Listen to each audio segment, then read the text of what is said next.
যারা সব সময় আস্তাগফিরুল্লাহ পড়ে তাদের রিজিকের কোনো টেনশন হয় না, রিজিক নিয়ে তাদের আর কোনো চিন্তা থাকে না। আল্লাহ নবী নূহ আলাইহিস সালাম যিনি ওনার জাতিগোষ্ঠীকে বলেছিলেন ফাকুল তুস্তাগফিরু রাব্বাকুম ইন্নাহু কানা গাফফারা, তোমরা বেশি বেশি ইস্তেগফার পড়ো, তিনি ক্ষমাশীল।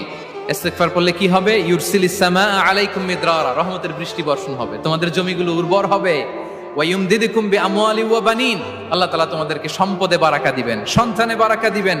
ওয়া ইয়াজআল লাকুম জান্নাতিন ওয়া ইয়াজআল লাকুম আনহারা, তোমাদের ফসল ক্ষেতগুলো সবুজ শ্যামল হয়ে ভরপুর হবে, তোমাদের রিজিকে বারাকা নেমে আসবে। তাহলে আমরা যেন বেশি বেশি ইস্তেগফার করি।